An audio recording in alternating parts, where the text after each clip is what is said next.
Excelentíssimo senhor presidente signatário da presente sessão pela Câmara dos Deputados, Gabriel Chalita, excelentíssimo senhor deputado federal Lelo Coimbra, excelentíssimo e reverendíssimo senhor núncio apostólico Dom Giovanni Daniello, excelentíssimo e reverendíssimo arcebispo metropolitano de São Paulo, Dom Odilo Scherer, excelentíssimo senhor secretário-geral da Conferência Nacional dos Bispos do Brasil, Dom Leonardo Ulrich Steiner, excelentíssimo senhor provincial do Brasil da Companhia de Jesus, reverendíssimo senhor Padre Afonso Carlos Palácio Laurari, excelentíssimos senhores deputados aqui presentes, senadores, excelentíssimos outras autoridades que se fazem aqui presente, senhoras e senhores jornalistas aqui presentes e todos aqueles que se fazem presente a esta nossa solene reunião. Há alguns anos, importante educador intelectual e homem público, em uma de suas inúmeras conferências, resolveu fazer uma instigante indagação à plateia, que eu me permito parafrasear neste momento, sensibilizado pela bonita sessão solene em homenagem do Santo Padre José de Anchieta. Daqui a 200 anos, perguntava o intelectual, quantos brasileiros serão lembrados pela população de nosso país? Depois de um breve lapso de tempo, o próprio conferencista respondeu à questão. Muitos poucos, disse, citando na ocasião apenas 2 nomes.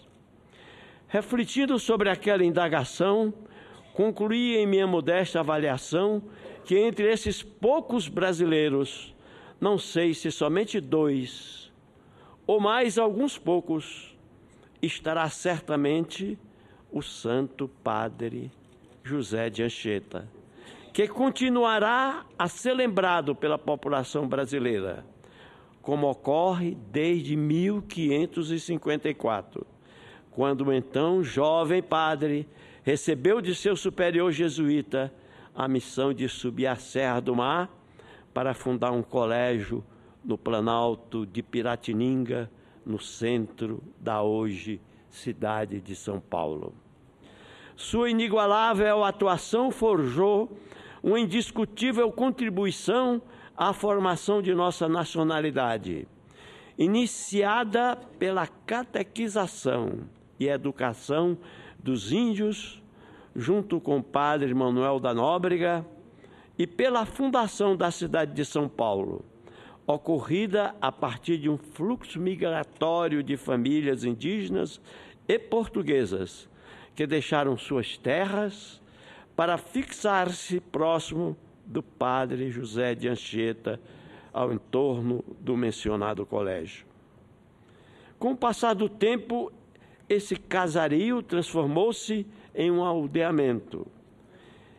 Este aldeamento em vila, e esta na pujante cidade de São Paulo, que deve o crédito de sua origem à ação educadora e pastoral do celebrado Padre José de Anchieta, este que é lembrado e homenageado com a denominação de igrejas, altares, escolas, hospitais, ruas, prédios públicos e por inúmeras orações elaboradas em seu nome. As senhoras e senhores poderiam indagar a este pobre deputado qual é a razão de tanta certeza quanto à continuação desse amor e reconhecimento da população brasileira ao trabalho do Padre José de Anchieta. Ora, senhoras e senhores, já se passaram 416 anos, 11 meses e 11 dias do prematuro falecimento do Padre José de Anchieta. Ele havia completado 63 anos em 19 de março de 1597. Porém, dotado de uma energia quase sobre-humana, havia empreendido em seu trabalho no Brasil, naquela época colônia de Portugal, uma missão apostolar, educacional e assistencial inimaginável, que compreendia longas viagens a pé, sob o sol inclemente ou a chuva copiosa, que com o tempo debilitaram sua saúde, trazendo-lhe dores atrozes na coluna e nas articulações. Convém recordar que Anchieta, nascido em 19 de março de 1534, na cidade de Tenerife, nas Ilhas Canárias, e com uma ascendência nobre pela parte do pai e judaica pelo lado materno, fora levado para Portugal aos 14 anos de idade, para que tivesse uma sólida formação intelectual.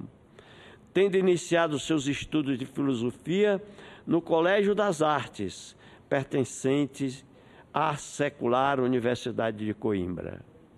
Aos 17 anos, ingressou na Companhia de Jesus, para assim habilitar-se a participar do processo de expansão do cristianismo em terras do Novo Mundo.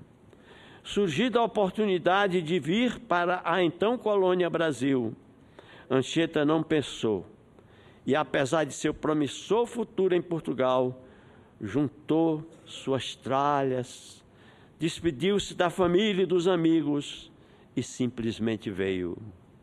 Veio para o Brasil aos 19 anos de idade, acompanhando a esquadra que trouxe o governador-geral Duarte da Costa em 1553.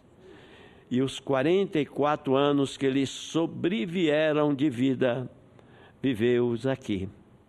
Assim continua vivo entre nós e assim será pela eternidade. Tudo por um comportamento e atitude exemplares, traduzido por uma pequena palavra que hoje tem sido mal utilizada. Refiro-me à expressão legado, recorrentemente repetida para se explicitar os eventuais benefícios das obras relacionadas, por exemplo, a realização da Copa do Mundo, a FIFA 2014, as Olimpíadas de 2016, que acontecerão no Rio de Janeiro. O legado Padre José de Anchieta é de natureza imaterial. E não se confunde com a herança de bens materiais que se deterioram no tempo, que se tornam obsoletos. Por isso, o legado de Padre Anchieta deixou lembranças indeléveis na consciência da população brasileira, que vai passando de geração para geração.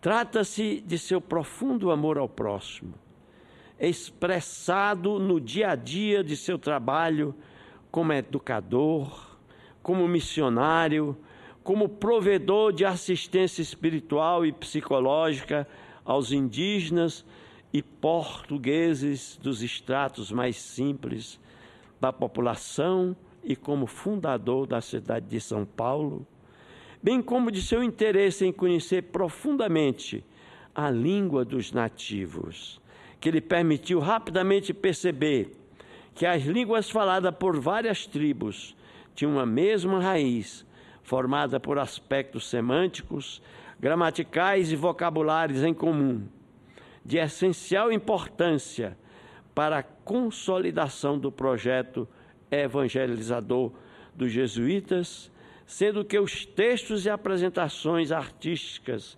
eram produzidos na língua nativa como forma de facilitar a sua conversão ao cristianismo.